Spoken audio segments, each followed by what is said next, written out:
Nzizo bakubira omulanga okunyamba ku media. Omwana wange yafunye obuzibu bamutocharinze ng'obutambyera bwe mwabulabye, naye tusaba kutuyamba abakulu abali eyo abasobola okubaako kyemukola kyonna kyonna.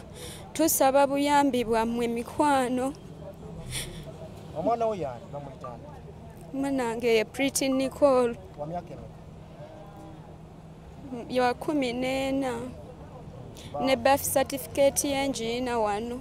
Obuzibu no yabufunidde wa? Obuzibu yabufuniddeyo bayitayo kira, naye nze simanyi kifo. Mukwogerako n'omwana wo akugambye ddala ki ekyabaddewo okutuuka okubanga agambye abawala bano bamuyise, bamukubidde essimu ne bamuyita abadde abamanyi naye nga tabamanyidde ebbanga ddene. Bwe bamuyise kumbe bo babadde bapangadde olukwe nga baagala mufuna. We yagenzeeyo yasanze bamwetegekedde kuba babadde abawala basukka mu 2, bali abawala 4 n'omusajja omu. Bamukubye nnyo ne bamukuba kamyo ne bamukuba amaggwa gano ag'amatovu nga bwe bamuyiira amazzi. Naye abadde adduka n'aseerera n'agwa ku tiles n'akubawo kino ekitundu kimuluma ne mu kifuba. Poliisi yegamba eri kunoonya abantu abo bwegenda bafuna bweyogera, naye sirabawo kyabaddewo sofa. Tuzze ku musango guno ogwa Nicole Pretty akatambi akasaasanye ku social media nga omuwala atulugunyizibwa, akubwa, avolebwa ekitiibwa kye ng'omuntu ekimuweebwa ssemateeka. So kyekituleese wano tuwulidde story nyingi nti waliwo abaagala okukyanga omusango guno allegedly sinnabikakasa, but violence against any person we condemn it at whatever stage. Oba ku baana oba ku bakyala. Nze naye gye buvuddeko omukyala wange yankuba naloopa, I reported namusonyiwa busonyi. Okitegeera abantu bakubibwa ddala mu ggwanga lino. So kyekituleese wano okulaba nti omusango guno tulaba engeri gye, because this is a precedent ku ebizze bikolebwa. So up to now gye naakategerako nti abawala bano tebannakola ki. Before I came here, nina abakungu be nakubiddeko enaggulu because we have operations in lands nkolagana nnyo ne police to tell me why abakoze ekikolwa kino tebannakwatibwa. They are still hiding. They are still no, the government has a capacity to get whatever criminal we want. Bobi Wine akwatibwa mangu, abebyofuzi bakwatibwa mangu, nokati bana abakubye omuntu ng'ensi eraba. So fe abafuga eggwanga lino nange neetaddemu because I'm a senior technocrat. Ekyo kyaliko okubuuzibwa. Tetusobola kukkiriza bikolwa bino kugenda maaso, bajja kukwatibwa. Obaani whether who, nobody is above the law. Nobody. Ate wabawo batiisa, nobody. They have to be brought to justice. Bavunaanyizibwe ng'abantu sekinnoomu. I heard nti byabadde bibatabudde ba mikwano naye balina byabadde bitabudde. Tokkirizibwa. President Museveni yagamba mu address ne police tekkirizibwa wadde okusongamu olugalo. It's against the law. So let us respect human rights. Fenga abalwanirizi b'emirembe okulwanira emirembe tekuliiko party. Oba oli w'NRM oba oli wa kifedera tuli bana Uganda. So I have come here on this police post here Kawempe to make sure that one, there are 3 things I want in this case. One, the criminals are arrested. Okay? They are not yet arrested. One, they should be arrested. Okay? IGP, my good friend, Martino Kothochora, ne Deputy IGP, Mwami Kasigazi, abono bajeno. We cannot allow this impunity to go on. Abantu bakuba abaana b'abantu ne bikomaawo. Omanyifu abali mu mawulire, yes tubyogerako, but what is the way forward? Because in cases we need a precedent. Ekyokulabirako mu mateeka nti nga bali we bakuba gundi abaana b'abantu bafudde babagalya mu septic tanks, abaana b'abantu babakuba mu bufumbo. What have we done as government? So kakati tutuulaawo tugambe mbu eriyo abanene. Who is bigger than us? Ani asinga ffe obunene? So let us handle this matter mortuary. I even petitioned to the president. Don't joke with me. I sent a petition to His Excellency. Violence and human rights should be respected. And they did force to respect that, to enforce that should be police. Police taina kubamu kyekubira. Where are the people? Kyekindese wano. Fire kyali mukola ki? Mukunoonyerezebwako. Tulabe nti ezo zonna formal procedures zikoleddwa oba zikoleddwa. Kati olabana bano okubeera wano. Obokaana kubakaanamu ojja kusanga ngezo formal procedures zebagazaako kola ki? Okuba nti bagoberera. Waleme kubaawo ki? Loopholes. Newankubadde nti omusango gwadizibwa eri naye gwakitegeddeko ozinga bikono. Tugamba katukuŋŋaanye kye tukola ki? Kye tusobodde then kitugendewa gye kiteekeddwa okuba nti kitwalibwa. So abantu baffe tubagamba bakakane tuli bumu naabo ate era si be baatuyise. Oluusi naffe twalabye ekikoze eki okunoonyerezebwa ne kukola ki ne kutandika. Naye ate abantu baffe be babeera eno nga bagamba ate mmwe ate nga tulina kye tukola babanga abalemesa ekikola ki okikolebwa okusobola okuba nti tuyambagana. So mbadde njagala bawe bano bakole kye bakola naye nga Kira Road Kira omusango gye gwadizibwa nsuubira demand enene gyali badde ekola ki ebeera wano mu mateeka kijja kubeera ki ffe okubeera wano eno poliisi nkulu ate eriraanye na regioni kiba kitegeeza nti waliwo supervision enungi egenda okukolebwa okulaba nti alisa obujulizi bukuŋŋaanyizibwa tubabawe bulungi. Yeah.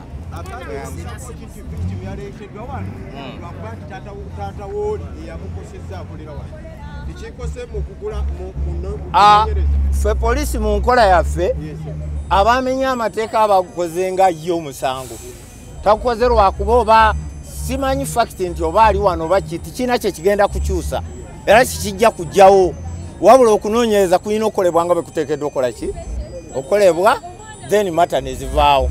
Ate ekirungi bw'aba waawano then ate Kira Road. Kira Road nayo naaba n'eri alinnyayo n'eno ate era naffe tukitegeddeko nga ffe n'aba supervisor kitegeeza mata ejja kuvaayo buki bulungi. So tusaba abantu baffe obukakamu abantu okuddayo ku mirimu gyabwe wasigalewo abantu ng'abooluganda omu babiri bagoberere ensonga eyo nga bwetegeddwa okukola ki. Abawala baali bamukuba ne bamala ne bamuwamba n'essimu ye era tagirina baagiwambye. Kati Pretty bamulese wano ejjo ssaawa 12 era Pretty yasuze wano ku poliisi bano batugambye nti asuulewo abasirikale ne bamusuzaawo. Kati tetumanyi kikigenda mu maaso batugambye bali mu tracking abawala ate tewali yadde like ayina proof. Tewali amayina mwala gy'abe era ate poliisi etugambe trackinga. Abawala batugambye bali ku TikTok bakola live balikoko bazina tetubitegera. Pretty tanaafuna medication okuva luli ku Sande we bamukuba tanaafuna medication. Abasirikale bamulemedde bamututa wano mu ka clinic tetunaana kalaba tewali amanyiwe kafaanana oba kayumba oba kaki tetunaba kategeera nawe kafaanana tewali kye bamukozeeko. Omwana yeetaaga ogenda mudwaliro kuba bamukuba nnyo naye kubawo wano omugongo ku tails ani ku internal bleeding naye bali awo balimu kebejja ebyekisiru. Omwana amabeere baagakuba emiggo ng'ali bwerere. Kafuta tata wa Kafuta batugambye yakulira eno yatwala poliisi ya wano e Kawempe. Tata wa Kafuta we bamugambye ku misango agambye ebyo byabadde by'abaana. Naye tata wa Kafuta singa gwe bakubye waye batyo era waligambye by'abaana. Tubadde tusaba ssebo gwe omusajja omukulu ategeera nga akulira abantu atwala poliisi y'e Kawempe muwala we muleete asasulire kye yakoze n'emikwano gye ne ka boyfriend ke. Amawulire agalesa kyetinga ku Twitter mbu bano abaakubye nabo bakwate tebannabatuukako wano ku Uganda poliisi y'e Kawempe bannange mbagamba ebigambo bino eri kulimba abantu abaakubye balina ku mulimu. Kati maama w'omwana gwe baakubye ali wano eno tannaba nalya mmere n'omwana okuva ku kagoye n'akapale ka bbulu ke baamukubiddemu tannaba nakakyusa kuva ku Sande. Poliisi y'e Kawempe bannaye muleke like amawulire olumu we tuba tugawa abantu bano twogere ku mawulire amatuufu. Abantu bagamba omwana oli ayakubye ali wano ku poliisi abaana abakyala abo bakubye n'omwana w'emyaka 15. Abawala abo tewali wano ku poliisi omuwala gwe bakubye yekayeka yali wano ku poliisi ate ali mu kadukulu mu kapale nze ndi kazini w'oyo omuwala mukwano. Ye. We're not sure because we talked with Pretty terrifying. Pretty terrifying ni twamukebedde nayo n'emigo gyasaza buli wamu wamuluma. Ffe twavudde wano saa 2 ez'ekiro nga bamutumye. Owulira? Bamutaddeyo nga bamusibye twavudde wano saawa 2. Pretty enana bamukubye. Twavuddeyo ng'akabano kaabo omusujja gumuluma.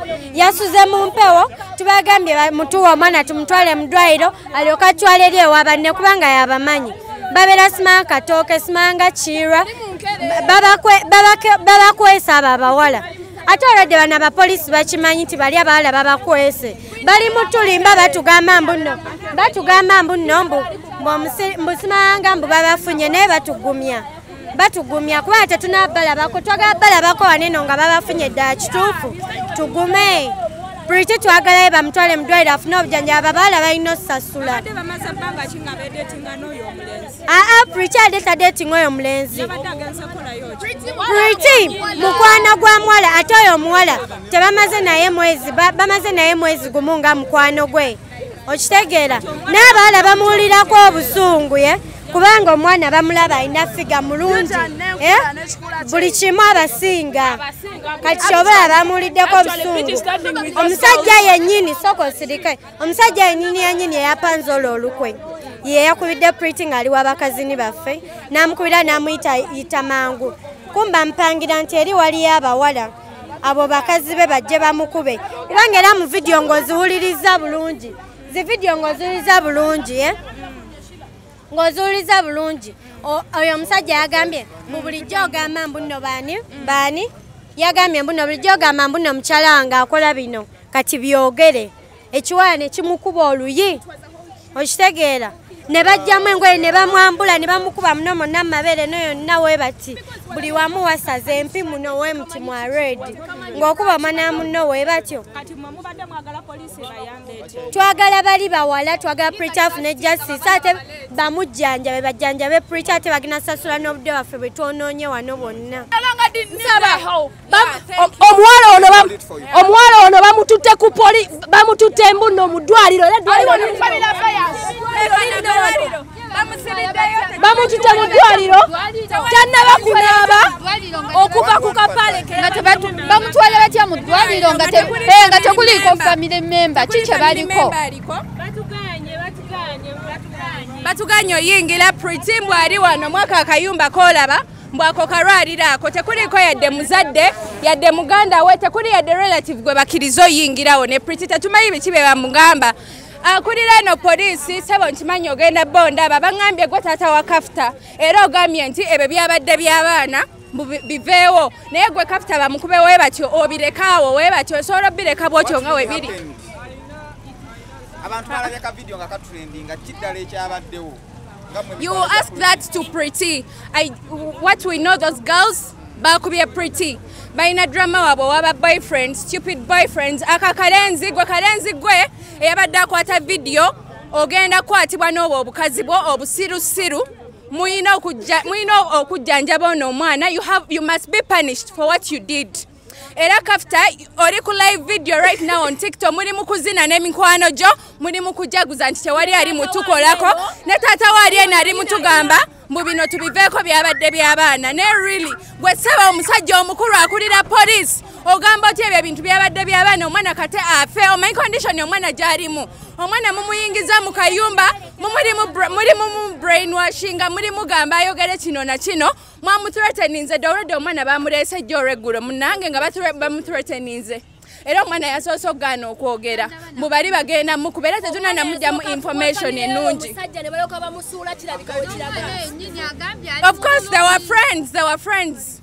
Ate okwogera kubanga agamba atya banene abawala omuwala atya okwogera kubanga atya Kafutani olwa kaftani ne family ye kubanga taata yennyini yatwala polisi ya wano wetuli. You're going to pay for this. Kafta and your family and your friends are going to pay for this. I'm telling you, mark my face, you bitch. You're going to pay for this. Ensonga egenda eno message njagala mujiwulire bulungi abazadde be Uganda. Mazima ddala omwana ono yakubye alina taata we era taata we yatwala polisi ya wano wetuli. Era omwami ono wali wano ne kubuno obudde bwetwogerera ali wano eno omwana taata agambye bamukutte jjo ne bamuleeta wano eno okiwulira kati taata w'oli omuwala mbu buli ekyatuusewo kyonna taata w'omuwala yabadde wano eno buli kimu kyonna akimanyi. Omwana oyo si musibe wano. Omwala yabadde agana kwetta sawa zino asobola n'okwetta yes asobola sawa zino. I'm telling you, Linda mu listen to me Linda mu kyenkuwa information gye munda soko ulirize omwala yennyini Nicole gwe bakubye kubanga omwala di desperate sawa zino ali kwegamaze n'okwetta uliriza soko mpulirize ulira amanyi tegali embazi tewaata tugende mpola. Omwalo oyo osinjogedde OCCID omwalo oyo ali tebamudetaininze ekyo kyekisookera ddala. Omwalo oyo bamutadde nga ne polisi zebulaya zonna omuntu wabeera nga afunye ekizibu bamuteeka awantu nabeera seefu era bamuwadde medication yawo kati ekisooka balina kulaba nga bakwataani okutuuka wuliriza okulinda katono mmalize OCCID kyagambye olaba mubeera ku social media wano abamawulire bonna babeera wano noli yennyini gwagenda okukwata kimuwe okumanya wabatuuse omukwata nasobola n'okudduka nkimanyi balika no bali mu ID kati bali mu kwekweka abo buli we balaba social media zino nga bitambula anti kati kiriba ekiri bali luddawa kuba mbadde ne maama we munda maama we agamba maama w'omuwala agamba omwana agireega abeerawo ku polisi kubanga ne ayagala mutolokako omwana maama we yennyini agamba baddewo wali anti labayo maama anti obusungu bungi soka tusale pressa inatandise ensonga twaganya okuwabya eggwanga kyusa kamera muli kuwabya banange ono omwami akozeemu ensobi banange sokoleke banange ndi wano kutereeza kapale ndi wano kutereeza nsonga kapale gyava okwogera omwana ono ali traumatize olw'ensonga taata gyava okwogera kati kapale tusaba otwesonyiwe wano tetuza kunoonya content twagala mazima kapale tetwagala content kapale omwana ali amuvisa ya family affairs omwana ayakubye taata we yatwala polisi gye tuliko muganda wange bamukuba bamuyisa bubi nnyo tulina videos nga bamwambudde bamukuba kiboko ku mabeere bamunyweza bwe bati MP bamutuga mwana muto bona abantu bakulu kye bamukola senga bakikola mwana oyo omusajja kyemanyi senga tatudde senga naye ali munoonya bamukuba omusajja twagala bwenkanya yetata oyo mwalo bamabeere ng'oli tana kiwala n'okuba muno n'omukuba amabeere tanafuna treatment talina kyeyalidde bali eri bamuzeeno embeera y'omwana tannabafuna treatment yonna kyokka bamuze eri baganya omutuwa ate tebatubuulira nsonga tebatubuulira nti oba bigendawo ebiti wabula bali mutubuzaabuza abawala tetubamanyi naye omwana abamanyi era omwana yagambye ali willing otutwalayo abawala gye babeera naye bali mutubuzaabuza tetubikooyo okubeera neno nga batufuula ng'ekiitagasa batufuula kasasiro twajjidde ku mwana waffe ate batusiruwalirako batuzeeno batuzeeri omwana bamuyita bo bennyini be bamuyita ne bamugamba Pretty jangu Pretty we yagendayo omusajja n'akuba essimu n'akubira abawala n'abagamba mujje ne bajja n'akambe ebintu byonna ne bajja n'akambe ne batandika omukubakuba ne bamugamba babadde okimya ekiwana eno kyekyakuleese we twakuleetawo nekitegeeza mbu nno olina kuddawo naye nga byonna bifojinge Pretty talina musango bo nga bo be bamuyise ne bamugamba jje. My name is Erina Namuwonge ndi mukwano gwa Pretty mumanyidde ebbanga naye kati ensonga endese wano poliisi ya Kawempe nalabye ejjo akatambike nga katambula yakubiddwa bubi nnyo bamuyisizza bubi bawala banne abateeberezebwa okuba nti bamukubidde ensonga ezitategeerekeka ensonga za mukwano tetulina bukakafu bulungi obukakafu bwo tetubulina naye nga essaawa zino njogeddeko ne maama we n'aŋŋamba nti muwala we gyali eyo yayisiddwa bubi nnyo naye kati ffe kye twetaaga abamutuusizzaako obuvune obwo tebannavunaanibwa tebannakwatibwa bakyali mu kwekweka gye tutamanyiwa gye beekwese tusaba omuntu waffe mukwano gwaffe muto waffe afune obwenkanya bambi Mama yebo mbuzaako ku kigenda mu maaso munda gambye ki ekigenda mu maaso munda bali ku mbeera ki embeera gw'essaawa zino aŋŋambye nti baagala kumutwala mu ddwaliro omwana ajjanjabwe nga banoonya bano abamutuusizzaako obuvune obwo be batannaba kubanga bafuna kyekyo ssebo Pretty simumanyi ng'omuntu naye olw'okubanga ndi mukulembeze mu kitundu ate nga nkula n'abavubuka kinkakatako okulaba nga abaana ng'abo bataasibwa mu mbeera yonna gye baba batuuseeko mumanyi ng'omuvubuka mu Kawempe okusinziira ku bawala bola baalo mikwano gya Pretty baga nti poliisi ebalemesezza okumwakisesinga tebawadde na buyambi gwogenzeeko munda n'oyogerako n'abambeera eri etya nakatuka ku kifo kino naye embeera gye nsanzeewo nga kigambibwa nti nno bakyamulemedde munda ne maama we so access to her is very impossible naye ffe kyetwagala kulaba nga omwana oyo bamuggyeeyo kuba yakubiddwa bubi agende mu ddwaliro bamwekebejje oba oli awo oyinza okuba kwesiŋŋana nga yafunye obuzibu munda mu mubiri tetumanyi bagende bamwekebejje nga yetunoonya abaana abamukubye wabeerewo justice twagala kulaba bwenkanya omwana waba yakkiriza omusango kuba abanne be bagamba nti akkiriza omusango ogw'okukwanibwa omusango ogw'okwagalanibwa so webanga alina omusango gwe yagukkiriza naye twagala bali abamukubye nabo bavunaanwe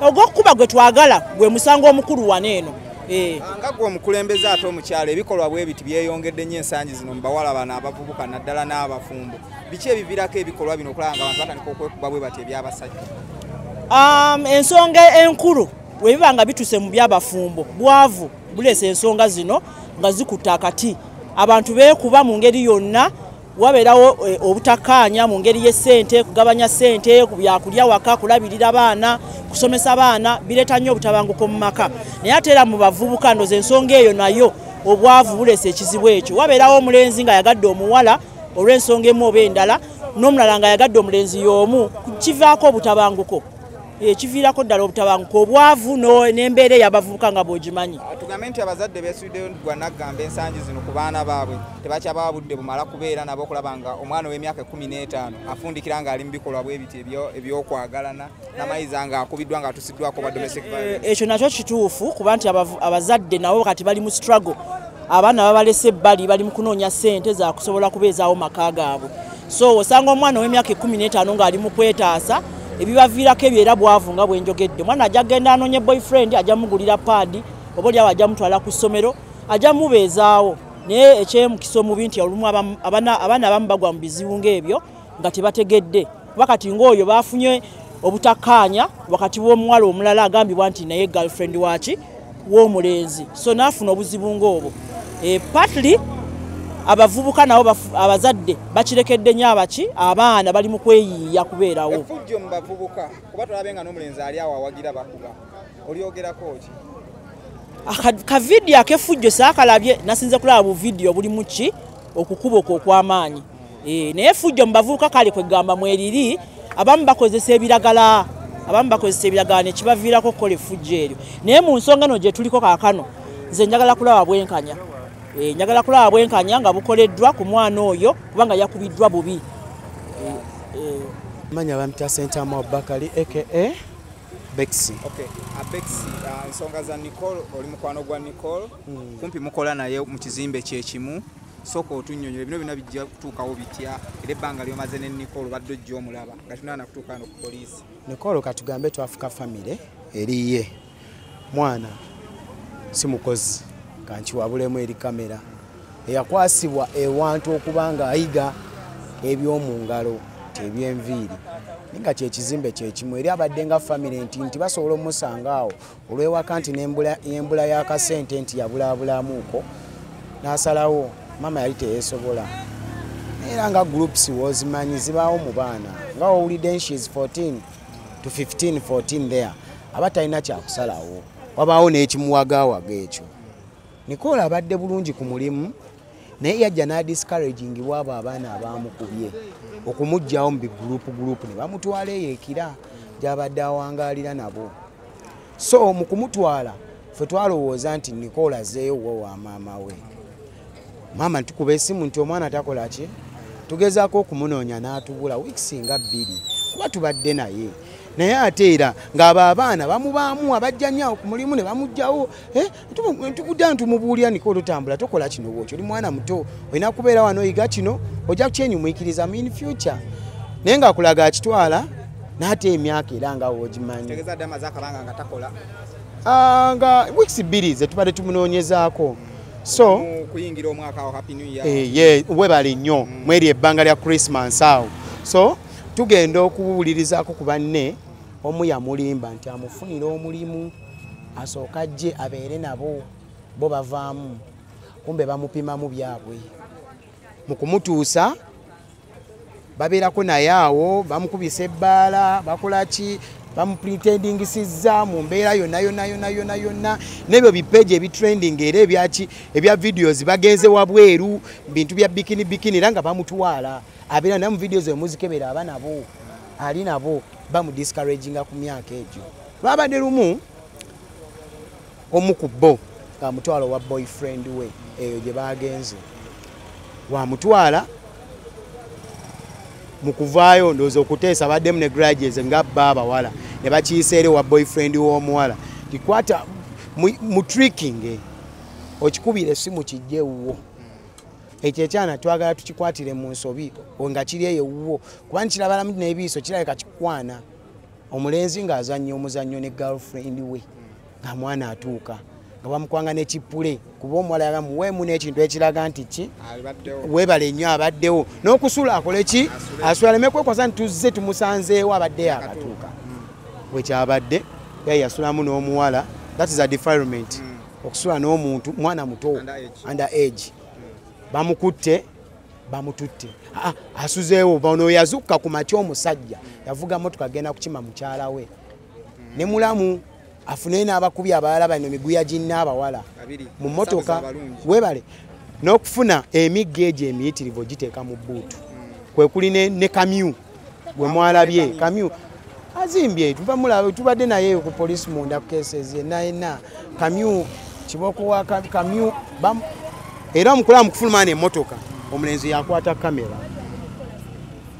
mu kufuluma wano ono omuwala omuwanvu bamusanze abana mu kisenge nti ayeetaala mukazi watwali awo kacyanga tukukwata byonna nga mumwadde muwulidde ebikola kyabadde setup nga n'omulenzi agambe kako kirabe kati nakugamba biki kibokobeza ata naye bannaye nga tudda mu mazima bannamawulire n'abalabi bonna abatulaba omwana nga mwononefu era omulaba nga muguya otunulira omwana engeri gye yabadde akubwamu mwana muto era nga n'ebigambo obiwulira mu nsaasire munsonyiwe iye mwana kigwa okuba oluyinga nga byaye byaffe bino ebyana ebyaye byayinooneka n'atakuyingira mu supiidi eyo n'atabako kambe kakwataawo naye yasirise ne bamukuba empi ne bamukubanga omwana munsonyiwe nekidduka kataafe omutwe guno we yakubyawo awantu so Pretty Stars tali mu mbeera nnungi yeetaaga kudduukirira yeetaaga justice eri abantu yeetaaga kubeera nga tuyamba ne twekwatirako ntuzuula abantu awo wa bonna we bali oyogeddeko naye yakunyonyodde kikonkula yogenzeyo munda okulaba maama we wabadde maama we njogedde naye kali maziga yeetaaga buyambi bw'abantu okuva ebbali eri omwana we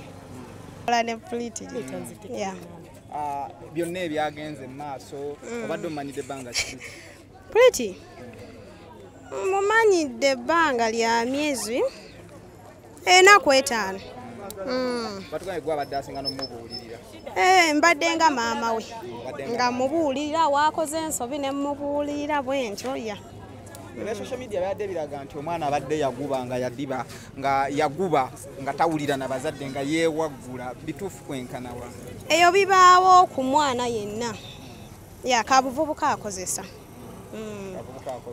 obadde oyogera naye obadde omulaba nga byomugamba abiwuliriza oba nawe abadde yakulemerera era nga we mbadde nina kyemugamba ng'akiwuliriza ng'akitereeza nga nze kati awo we nakoma omulaba it was December Friday zaali Asatu ye. Amuyingira mwaka. Ya. Kati ne mugamba genda gy'obeera oleete ebintu byo ojja okole ky'obeere nange saddamu mulaba. Ya kati nzizeemu mulaba nga ndaba butambi bankubira nensi nangamba Pretty nga tumulaba ku butambi. Wenzizeemu mulanga bampostinze. We namutuma ebintu teyadda. Ne ku mulimu teyadda we nali nkolera. Noyogerako naye bagambi omulabi ali mu mbeera ki? Mbeera yembi. Mbi sinonjo okutwaliza wamu. Ya. Sinonjo naye era tetunnayambibwa siraba buyambi buliwo. Kyetaagibwa essaawa zino. Ekyetaagibwa tetulina n'omu gwe twafunye ku bantu be twaripootinze. Tetunnabawuliza tetunnafuna update yonna ebaliko mbu oba ono tumukute kuba bangi bali 5. Ya tetulina n'omu gwe twafunye wadde. So tetunnayambibwa okutwaliza ewamu. Amanya gaabwe mugamanyi kubanga badde bajja ku saaluuni awo abadde ayigira enviiri bamunywa. Tebajjangawo. Ya tebajjangawo. Yes. Kuliko Charity. Kuliko Kafta. Kuliko omusajja yabadde akwata video bamuyita Delik. N'omuwala bamuyita Belki. Be bamukubye be babaddeko. Amannya gange nze Nsubuga Mustafa nkola ne Alihira Holdings. Kakati nannyini nnyumba eno yeesiimye nnyo lwansonga nti eno biodigester era emigaso gyayo egigirimu gyagenda ofuna. Ekisooka tagenda keera lunaku agambe nti bannange septic yajjudde nti nno ajja aleeta ekimotoka ate kimuggyako ssente ng'olwedde yagizimba. So biodigester tegenda keera ku makya nti ejjudde.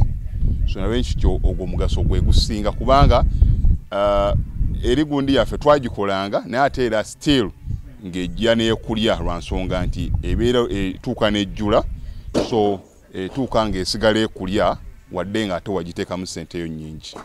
Ekyokulala nti beauty ye egenda vaayo eya compound nti nno pavers zigenda kuva eri engulu yonna gye mulengera paka eno amazzi era gagenda draininga gano ag'enkuba nga gagenda mu kaala akali ebbala awo nti nno beauty y'olujja egenda vaayo bulungi nnyo. Newe manjagala simbawo muddo kisoboka. N'oba oyagala simbawo muddo ogwo kubanga kati singa owa kamera waffe akulaga nti nno system ogira nti eri wansi fuuti 2. Kweno level kwe tuyimiridde. Wansi fuuti nga 2. So omuddo kakube guyina emirandira gitya guba gujja mmera. Yes. Bannange tetukolera bagagga bokka. Ate era tetusijja bayita baavu. Omuntu wa wansi omufuna mpola. Fenna gye tuggwa. Nange ndi mufuna mpola. So sikolera bantu sina kika kye ngamba mbuno nonkolera baneeno.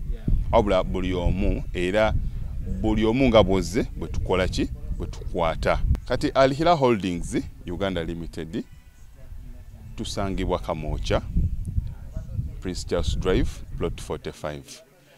Kamoocha we wali offices zaffe.